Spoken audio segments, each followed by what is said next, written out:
सभी को जय हिंद दोस्तों। आप सभी का हार्दिक स्वागत है हिंद रिएक्शन पे। आशा करता हूँ कि आप सभी लोग बहुत अच्छे होंगे। तो आज हम आपके लिए एक लेटेस्ट और एक बहुत ही इंटरेस्टिंग वीडियो लेकर आए, जिसमें आप देखेंगे पाकिस्तान की मशहूर पत्रकार आरजू काज़मी जी को, जो कि बात करेंगी हमारे प्यारे देश भारत पे। तो ये वीडियो काफी इंटरेस्टिंग होगी, आपको बहुत कुछ जानने को मिलेगा और मजा आएगा। तो इसे अंत तक देखें और चैनल पे नहीं है तो चैनल को सब्सक्राइब कर दे। तो चलिए पहले ये वीडियो देखते हैं और अंत में इसके बारे में बात करेंगे। जय हिंद, जय भारत। यूथ जो है वो हमें स्पोर्ट्स में भी आगे बढ़ता हुआ दिखाई दे रहा है, एजुकेशन में भी आगे बढ़ता दिखाई दे रहा है और हर तरह से ऐसे काम कर रहा है जिससे कि उनकी कंट्री का नाम जो है वो एक तरह से रोशन हो या और आगे प्रोग्रेसिव तरीके से भारत आगे बढ़े। जबकि पाकिस्तान का यूथ जो है वो एक तरह से एक्सट्रीमिस्ट होता चला जा रहा है। अब आप यही साहब को देख लीजिए कि ये यूके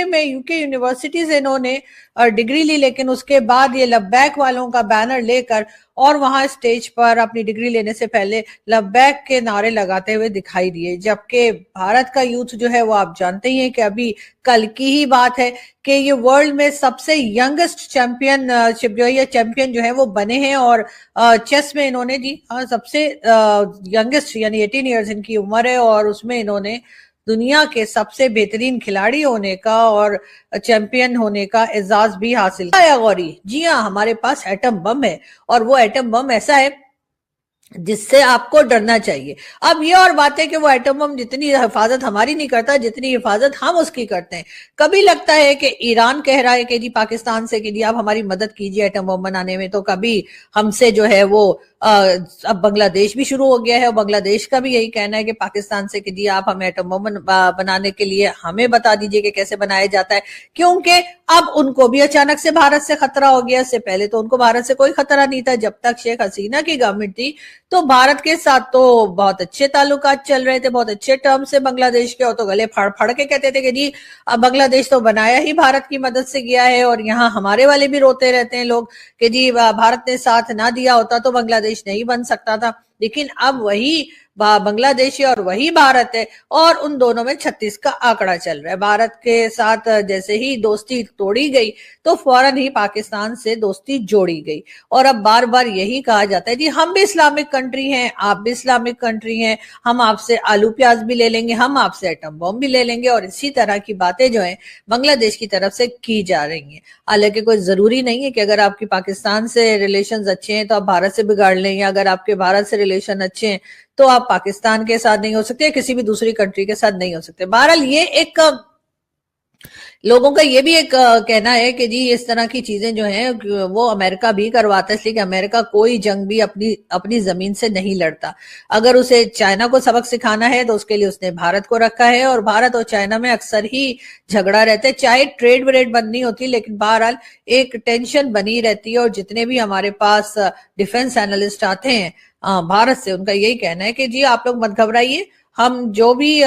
एटम बम बना रहे हैं या जो भी मिसाइल्स बना रहे हैं वो सब हम चाइना के लिए बना रहे हैं, इसलिए चाइना के साथ हमारी 62 की वॉर हो चुकी है और चाइना के साथ अभी भी हमारा बहुत ज्यादा झगड़ा रहता है और पाकिस्तान तो हमें मैटर ही नहीं करता। लेकिन सर बात ये है कि जिस वक्त आपके मिसाइल जो है वो गलती से ऊपर उड़ जाते हैं ना तो वो आके पाकिस्तान में गिरते हैं, वो गलती से चाइना में क्यों नहीं गिरते, मुझे सिर्फ ये बता दीजिए। तो इसलिए अगर आप पाकिस्तान को ये कह रहे हैं कि पाकिस्तान तो बिल्कुल बेफिक्र हो जाएगी, हमारा झगड़ा चाइना से है, पाकिस्तान को तो हमें मैटर ही नहीं करता, उसको तो हम दो कान के नीचे देंगे तो बैठ जाएगा, ऐसी बात नहीं है। आपके यहाँ से जब भी कोई मिसाइल उड़ा है, जब भी एयर स्ट्राइक हुई है, जब भी कुछ हुआ है तो वो पाकिस्तान के साथ हुआ। अब या तो ये कह दीजिए कि हम प्रैक्टिस के लिए आते हैं जी, कि हम देखेंगे हमारे मिसाइल उड़ भी रहे हैं कि नहीं, हमारे एयर स्ट्राइक वाले जो पायलट्स हैं वो सही आते भी हैं या नहीं। लेकिन अगर आप वो सब चेक करने के लिए हमारे आ रहे हैं तो फिर और बात है। मगर ये है कि बहरहाल इस वक्त पाकिस्तान में ये बात लोग डिस्कस कर रहे हैं कि जी भारत का जो यूथ है वो बहुत आगे की तरफ बढ़ रहा है, उसकी एजुकेशन भी अच्छी है और वो बहुत मेहनती भी हैं और वो इंटरनेशनल लेवल पर जाकर भारत का नाम रोशन कर रहे हैं। दूसरी तरफ पाकिस्तान की बात की जाए तो पाकिस्तान का यूथ जो है वो नाम रोशन करना तो दूर की बात है, वो तो इस किस्म के नारे लगा रहे हैं कि जैसे टीएलपी वाले पहुंच गए लंदन या अमेरिका में जाके जिस किस्म के नारे लगाते हैं, जो कुछ यूके अमेरिका और कनाडा में करते हैं, उससे मेरा ख्याल है कि पाकिस्तानियों का सर शर्म से झुक ही जाता होगा। ना सिर्फ ये कि इस वक्त जाने वाले एजुकेशन के लिए जो कह के जाते हैं, एजुकेशन वीजा पे जो जाते हैं, उसके अलावा भी जो पाकिस्तानी ओवरसीज पाकिस्तानी बाहर रह रहे हैं, उनमें से भी मैं सबको तो नहीं कहूंगी, लेकिन अक्सर लोग ऐसे हैं जिन्होंने अपने बच्चों को तालीम ही नहीं दिलवाई। हालांकि वहां पर खासतौर पे यूरोप में तो तालीम फ्री है और एक खास उम्र तक तो आप बिल्कुल अपने बच्चों को फ्री पढ़ा सकते हैं, लेकिन अनफॉर्चुनेटली वो बच्चे भी जो हैं उनके माँ बाप भी जो है वो मुझे लगता है कि वो खास कोई इंटरेस्ट नहीं लेते। उनको लगता है कि ठीक है, गवर्नमेंट हमें कुछ ना कुछ बेनिफिट दे रही है, अगर हमारे बच्चे काम कर रहे हैं तो भी पैसा मिल रहा है, नहीं काम कर रहे तो भी पैसा मिल रहा है, तो बस ठीक है, जिंदगी है, गुजर जाएगी। लेकिन इस तरीके से जिंदगी नहीं गुजरती। आप अपने ही बच्चों का फ्यूचर खराब कर रहे हैं, आप अपने ही मुल्क का नाम खराब कर रहे हैं। अगर आपके बच्चे किसी यूरोपियन, अमेरिका, कनाडा या किसी भी गल्फ कंट्री कहीं पे भी पैदा हुए हो, उनको जो मर्जी आप कर लीजिए, वो सारी जिंदगी कहलाएंगे तो पाकिस्तानी ही। उनके ऊपर से पाकिस्तान का नाम नहीं हटेगा, चाहे आप कह दीजिए कि हमारे पास पाकिस्तान का पासपोर्ट नहीं है, लेकिन उसके बावजूद आप लोग पाकिस्तानी ही कहलाएंगे। और इंडियंस जो है वो जिस तरीके से प्राउडली अपने लोगों को, अपने बच्चों को, अपने स्टूडेंट्स को लेकर आगे की तरफ आते हैं, वो देखकर मुझे लगता है कि कहीं ना कहीं पाकिस्तान के लोगों में कोई कमी है। कुछ लोगों को लगता है कि शायद बांग्लादेश और भारत की जमीन ऐसी है कि जो कि पहले हिंदूज को बिलोंग करती थी, और इस वजह से शायद वहां पर एजुकेशन जो है वो ज्यादा लोग शौक से जाते हैं एजुकेशन के लिए, या ज्यादा पढ़ाई करते हैं, क्योंकि बांग्लादेश के लोग भी बहुत काबिल होते हैं। बांग्लादेश के लोग भी अक्सर जो है वो, ये तो अभी उन्होंने मारकाट शुरू किया हमें देखकर कि वो माइनॉरिटीज को तंग कर रहे हैं, लेकिन अगर एजुकेशन में देखा जाए तो बांग्लादेश के लोग भी, एजुकेशन लेवल उनका बहुत अच्छा है और एजुकेशन सिस्टम उनका बहुत अच्छा है, और यही हाल भारत का है। तो लोग ये भी कहते हैं कि जी क्योंकि वहां पर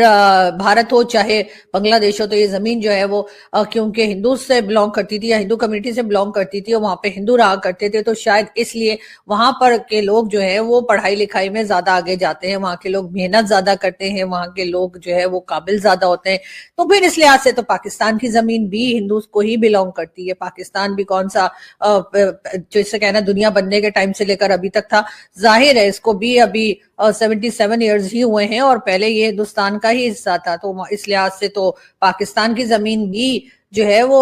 हिंदू जो है, चाहे वो भारत के हो या कहीं के, उन्हीं को बिलोंग करती है। यहाँ तक कि जो हिंदुस्तान से यहाँ पर रह गए थे, जो लोग, जो हिंदू फैमिलीज यहाँ रह गई थी, ये जमीन उन्हीं की है। ये और बात है कि हम उन्हें तंग करते हैं, हम उन्हें परेशान करते हैं। हमें तो उनका एहसान मानना चाहिए कि उन्होंने अपनी जमीन हमें रहने के लिए दी। हम वो लोग हैं, हम वो मुस्लिम्स हैं जो कि तलवार के जोर पे, जैसे कहते हैं, जिन्होंने कलमा पढ़ा था, उन लोगों में से हैं। तो उन लोगों के लिए अगर उन्होंने अपनी जमीन उन्होंने दे दी और कहा कि ठीक है आप यहाँ रह सकते हैं, लेकिन अनफॉर्चुनेटली यहाँ पर होता वही है, आप किसी के ऊपर एहसान करें तो वो पलटकर आपका सिर्फ नुकसान करता है। ये मैंने एक पर्सनल एक्सपीरियंस के तौर पे भी मैंने देखा है कि जब भी आप किसी की मदद करें, किसी को अपने से बढ़कर किसी का ख्याल करें और कहें कि ठीक है आपके लिए हम ये कर देते हैं या वो कर देते हैं, जो भी उनको जरूरत हो, तो वो फिर पलटकर आपका नुकसान ही करते हैं, वो पलटकर आपको डसते ही हैं। वही हाल यहाँ के लोगों का भी हुआ कि यहाँ पे जो हिंदू फैमिलीज थी, उन्होंने ये जमीन पाकिस्तान के लोगों को दी, या उन लोगों को दी जो मुस्लिम्स यहाँ पर आए, और उसके बाद हमने उनके साथ क्या किया, इसमें कोई ये तो कह नहीं सकता कि मैं झूठ बोल रही हूँ। आप जाकर हिंदू फैमिलीज से पूछ लीजिए, आप जाकर हिंदू फैमिलीज को चेक कर लीजिए, आप देख लीजिए उनकी बेटियों का क्या हाल करते हैं, उनकी फैमिलीज का क्या हाल करते हैं, किस तरह से डेली बेसिस पे आप सोशल मीडिया चेक कीजिए, जिस तरह से उन्हें तंग किया जाता है, जिस तरह से उन्हें मारा जाता है, वो तो किसी से ढकी छुपी बात नहीं है। उसके बाद भी हमें शर्म नहीं आती और हम कुछ दिनों के बाद कह देते हैं कि जी हमने तो गजवाए हिंद करनी है, हमने तो जी लाल किला के ऊपर पाकिस्तान का परचम लहराना, यानी पाकिस्तान का परचम आप आजाद कश्मीर जिसको पीओके कहते हैं, पहले वहां पर तो लगा के दिखा दीजिए। वहां तो कोई लगा नहीं रहा है, वो लोग तो कहते हैं कि नहीं हम पाकिस्तान का हिस्सा नहीं है, और अब ये बात खुल्लम खुल्ला होने लगी है। पहले लोग छुपकर कहा करते थे, इधर उधर से सुना करते थे, लेकिन अब आजाद कश्मीर यानी के पीओके के लोग जो हैं वो कहते हैं कि जी हम पाकिस्तान का हिस्सा नहीं है, वहां पे आप पाकिस्तान का परचम लगा लीजिए, उसके बाद जाकर लाल किले पे लगाइएगा। लेकिन यहाँ पे ना, यहाँ पे कोई परचम लगा रहा है, ना बलूचिस्तान में लगा रहा है, और वो दिन दूर नहीं जब केपीके के लोग भी यही करेंगे। इसलिए कि जिस तरह से लोगों को तंग किया जा रहा है, उनको बार बार परेशान किया जा रहा है, उनको उनके राइट्स नहीं दिए जा रहे, उसके बाद आप खुद ही लोगों को, जिसे कहते हैं ना, पुश करके उस जगह पर ले जा रहे हैं जहां पर लोग कहें कि उन्होंने पाकिस्तान के साथ नहीं रहना, यहाँ पे रह जाएगा तो सिर्फ पंजाब। दोस्तों आशा करता हूँ कि वीडियो को आपने अंत तक देखा होगा और हमेशा की तरह आरजू काज़मी जी का मजेदार रिएक्शन आपको काफी पसंद आया होगा, जहां पे आपने देखा आरजू काज़मी जी ने बात की भारत के चेस चैंपियन गुकेश के बारे में। तो हमारी भी पूरी टीम की तरफ से गुकेश और उसके परिवार को बहुत सारी शुभकामनाएं, क्योंकि उसने हमारे देश भारत का नाम रोशन किया। और जैसे कि आपने देखा, मैं आरजू काज़मी को हमेशा निडर पत्रकार मानता हूं, क्योंकि वो सरेआम और खुलेआम ये एक्सेप्ट करती हैं कि उन्होंने तलवार के जोर पे सलवार पहनी थी और कलमा पढ़ा था, और ये पूरी जो धरती है यानी कि इंडस वैली है वो हिंदुओं को बिलोंग करती थी। तो इसके बारे में आपको क्या विचार है? आप अपने विचार हमें कमेंट सेक्शन में लिखकर जरूर बताएं। तो चलिए फिर मिलेंगे ऐसी किसी इंटरेस्टिंग और लेटेस्ट वीडियो में, तब तक अपना ध्यान रखिए। जय हिंद, जय भारत।